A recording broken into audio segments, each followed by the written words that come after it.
Bonjour à tous et bienvenue sur ma chaîne. Vali, raconte-moi une histoire. Réveil de Maupassant. Très belle écoute à tous. Depuis 3 ans qu'elle était mariée, elle n'avait point quitté le Val de Ciré, où son mari possédait 2 filatures. Elle vivait tranquille, sans enfants, heureuse dans sa maison cachée sous les arbres et que les ouvriers appelaient le château. Monsieur Vasseur, bien plus vieux qu'elle, était bon. Elle l'aimait. Jamais une pensée coupable n'avait pénétré dans son cœur. Sa mère venait passer tous les étés à Ciré, puis retournait s'installer à Paris pour l'hiver, dès que les feuilles commençaient à tomber. Chaque automne, Jeanne toussait un peu. La vallée étroite où serpentait la rivière s'embrumait alors pendant 5 mois. Des brouillards légers flottaient d'abord sur les prairies, rendant tous les fonds pareils à un grand étang, d'où émergeaient les toits des maisons. Puis cette nuée blanche, montant comme une marée, enveloppait tout, faisait de ce vallon un pays de fantômes où les hommes glissaient comme des ombres, sans se connaître à 10 pas. Les arbres drapés de vapeur se dressaient, moisis dans cette humidité. Mais les gens qui passaient sur les côtes voisines et qui regardaient le troublant de la vallée voyaient surgir au-dessus des brumes accumulées au niveau des collines les 2 cheminées géantes des établissements de monsieur Vasseur, qui vomissaient nuit et jour à travers le ciel 2 serpents de fumée noire. Cela seul indiquait qu'on vivait dans ce creux qui semblait rempli d'un nuage de coton. Or, cette année-là, quand revint octobre, le médecin conseilla à la jeune femme d'aller passer l'hiver à Paris chez sa mère, l'air du vallon devenant dangereux pour sa poitrine. Elle partit. Pendant les premiers mois, elle pensa sans cesse à la maison abandonnée, où s'étaient enracinées ses habitudes, dont elle aimait les meubles familiers et l'allure tranquille. Puis elle s'accoutuma à sa vie nouvelle et prit goût aux fêtes, aux dîners, aux soirées, à la danse. Elle avait conservé jusque-là ses manières de jeune fille, quelque chose d'indécis et d'endormi, une marche un peu traînante, un sourire un peu las. Elle devint vive, gaie, toujours prête au plaisir. Des hommes lui firent la cour. Elle s'amusait de leur bavardage, jouait avec leur galanterie, sûre de sa résistance, un peu dégoûtée de l'amour parce qu'elle en avait appris dans le mariage. La pensée de livrer son corps aux grossières caresses de ces êtres barbus la faisait rire de pitié et frissonner un peu de répugnance. Elle se demandait avec stupeur comment des femmes pouvaient consentir à ces contacts dégradants avec des étrangers, alors qu'elles y étaient déjà contraintes avec l'époux légitime. Elle eût aimé plus tendrement son mari, s'ils avaient vécu comme 2 amis, s'en tenant aux chastes baisers qui sont les caresses des âmes. Mais elle s'amusait beaucoup des compliments, des désirs apparus dans les yeux et qu'elle ne partageait point, des attaques directes, des déclarations jetées dans l'oreille quand on repassait au salon après les fins dîners. Des paroles balbutiées si bas qu'il les fallait presque deviner, et qui laissaient la chair froide, le cœur tranquille, tout en chatouillant sa coquetterie inconsciente, en allumant au fond d'elle-même une flamme de contentement, en faisant s'épanouir sa lèvre, briller son regard, frissonner son âme de femme à qui les adorations sont dues. Elle aimait ces tête-à-tête des soirs tombants, au coin du feu, dans le salon déjà sombre, alors que l'homme devient pressant, balbutie, tremble et tombe à genoux. C'était pour elle une joie exquise et nouvelle de sentir cette passion qui ne l'effleurait pas, de dire non de la tête et des lèvres, de retirer ses mains, de se lever et de sonner avec sang-froid pour demander les lampes, et de voir se redresser confus et rageant en entendant venir le valet, celui qui tremblait à ses pieds. Elle avait des rires secs qui glaçaient les paroles brûlantes, des mots durs tombant comme un jet d'eau glacée sur les protestations ardentes, des intonations à faire se tuer celui qui l'eût adorée éperdument. Deux jeunes gens surtout la poursuivaient avec obstination. Ils ne se ressemblaient guère. L'un, M.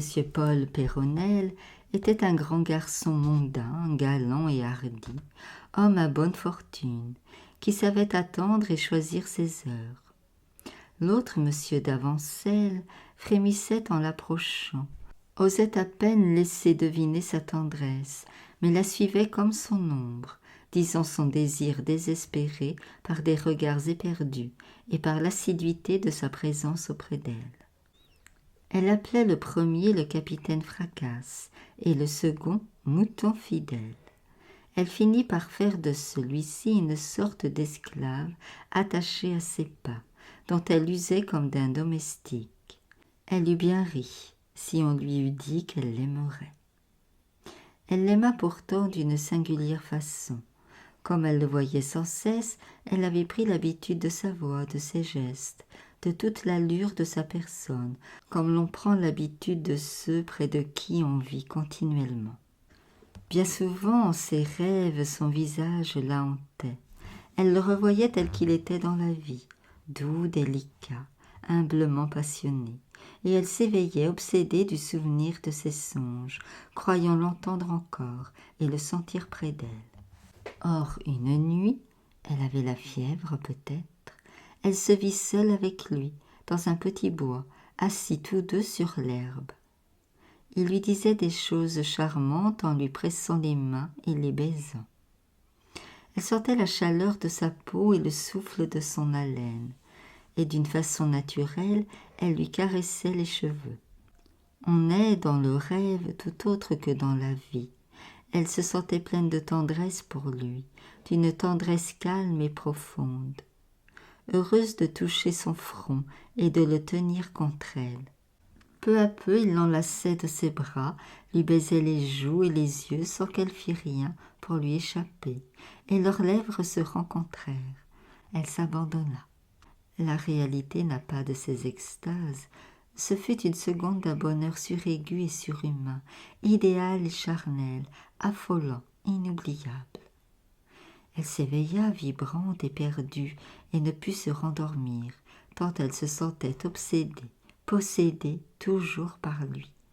Et quand elle le revit, ignorant du trouble qu'il avait produit, elle se sentit rougir, et pendant qu'il lui parlait timidement de son amour, elle se rappelait sans cesse, sans pouvoir rejeter cette pensée, elle se rappelait l'enlacement délicieux de son rêve. Elle l'aima d'une étrange tendresse, raffinée et sensuelle, faite surtout du souvenir de ce songe, bien qu'elle redoutât l'accomplissement du désir qui s'était éveillé dans son âme. Il s'en aperçut enfin, et elle lui dit tout, jusqu'à la peur qu'elle avait de ses baisers. Elle lui fit jurer qu'il la respecterait. Il la respecta. Ils passaient ensemble de longues heures d'amour exalté, où les âmes seules s'étreignaient, et ils se séparaient ensuite énervés, défaillants, enfiévrés. Leurs lèvres parfois se joignaient, et fermant les yeux, ils savouraient cette caresse longue, mais chaste quand même. Elle comprit qu'elle ne résisterait plus longtemps, et comme elle ne voulait pas faillir, elle écrivit à son mari qu'elle désirait retourner près de lui et reprendre sa vie tranquille et solitaire.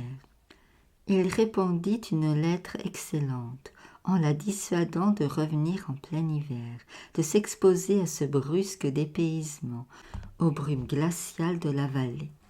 Elle fut atterrée et indignée contre cet homme confiant qui ne comprenait pas, qui ne devinait pas les luttes de son cœur. Février était clair et doux, et bien qu'elle évitât maintenant de se trouver longtemps seule avec Mouton fidèle, elle acceptait parfois de faire en voiture avec lui une promenade autour du lac, au crépuscule. On eût dit ce soir-là que toutes les sèves s'éveillaient, tant les souffles de l'air étaient tièdes. Le petit coupé allait au pas, la nuit tombait. Ils se tenaient les mains serrées l'un contre l'autre. Elle se disait « C'est fini, je suis perdue », sentant en elle un soulèvement de désir, l'impérieux besoin de cette suprême étreinte qu'elle avait ressentie si complète en un rêve.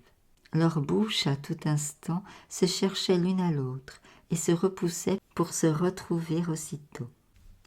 Il n'osa pas la reconduire chez elle et la laissa sur sa porte, affolée et défaillante. M. Paul Peyronnet l'attendait dans le petit salon sans lumière. En lui touchant la main, il sentit qu'une fièvre la brûlait. Il se mit à causer à mi-voix, tendre et galant, berçant cette âme épuisée au charme de paroles amoureuses. Elle l'écoutait sans répondre, pensant à l'autre, croyant entendre l'autre, croyant le sentir contre elle dans une sorte d'hallucination. Elle ne voyait que lui, ne se rappelait plus qu'il existait un autre homme au monde, et quand son oreille tressaillait à ces 3 syllabes « Je vous aime », c'était lui. L'autre qui les disait, qui baisait ses doigts, c'était lui qui serrait sa poitrine comme tout à l'heure dans le coupé. C'était lui qui jetait sur les lèvres ses caresses victorieuses. C'était lui qu'elle étreignait, qu'elle enlaçait, qu'elle appelait de tout l'élan de son cœur, de toute l'ardeur exaspérée de son corps. Quand elle s'éveilla de ce songe, elle poussa un cri épouvantable. Le capitaine Fracasse, à genoux près d'elle, la remerciait passionnément en couvrant de baisers ses cheveux dénoués. Elle cria « Allez-vous-en! Allez-vous-en » Et comme il ne comprenait pas et cherchait à ressaisir sa taille, elle se tordit en bégayant. « Vous êtes infâme, je vous hais, vous m'avez volé, allez-vous-en » Il se releva, abasourdi, prit son chapeau et s'en alla.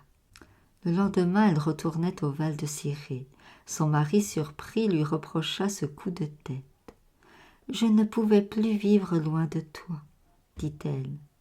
Il la trouva changée de caractère, plus triste qu'autrefois, et quand il lui demandait « Qu'as-tu donc? Tu sembles malheureuse. Que désires-tu » Elle répondait « Rien. Il n'y a que les rêves de bon dans la vie. » Mouton fidèle vint la revoir l'été suivant. Elle le reçut sans trouble et sans regret, comprenant soudain qu'elle ne l'avait jamais aimé qu'en un songe dont Peyronel l'avait brutalement réveillée. Mais le jeune homme qui l'adorait toujours, pensant à s'en retournant, « Les femmes sont vraiment bien bizarres, compliquées et inexplicables. » Je vous remercie pour votre écoute. À bientôt.